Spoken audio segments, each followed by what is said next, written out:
Well, there are a few steps you can take to help manage that anxiety. Christina Carter with Intuit Parenting joins us now to talk about things we can do as parents to help with that. Yes, yes. So in the beginning of the school year, there's probably a lot of jitters and worry and anxiety in our kids. And we want to ease that as much as possible for them. But there's something that parents do that contributes to unknowingly contributes to our child's anxiety. And that is reassurance.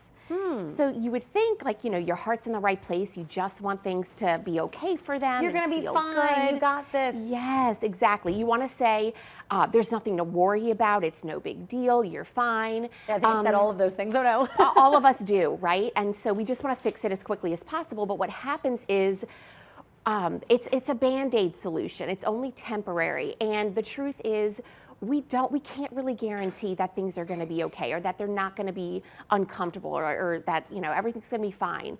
And so instead of reassurance, we want to replace that with resilience. So what does that look like? What does that sound like? It sounds something like, that does sound hard. What are your plans to get through that if that were to happen? Or that does sound scary. What can you do? What are your plans? What are your ideas to get through that? Let's talk about this together. Oh, that's a great point. Yeah, I was telling you, Jenna, my first grader, big first grader now, her big thing on the first day of school, she was scared that they were going to make her do subtraction on the board on the first day in front of everyone. And I'm like, they're not going to do that. Right. But I could have said, well, if they do, what are you going to do about it? Let's practice some subtraction. That's it. You're going into the fear. And for some reason, when we can just shine a light on that worry, it reduces that anxiety. You can also put like a little affirmation or like a little love note in their folder. That's something like, I don't know what's going to happen, but I'm willing to find out. I'm willing to give it a shot, or I can do hard things. Something that just resets them, realigns them to that confidence so that they don't feel as nervous or worried. Yeah, reminds them that you're there even when you're not physically there, that you're thinking of them and stuff. Preparation. I know for adults can be really helpful before a big first day of work or something like that. Does it work the same way for kids? It does, yes. So I have 3 Ps actually that I like to share to help kids reduce anxiety in the beginning of the school year.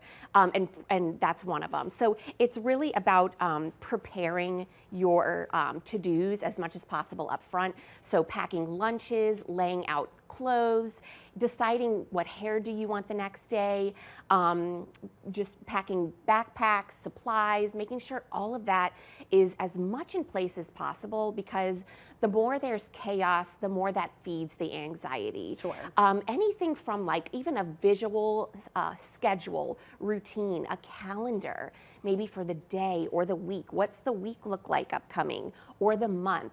That just helps to orient a child and reduce those worries and those fears. Okay, so the first P is preparation. Yes. The second P? The second P would be process.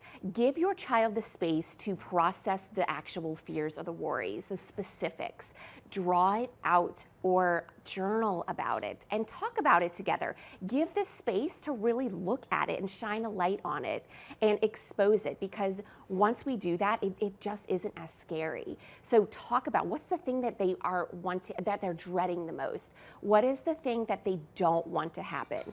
And let them draw it out, talk it out.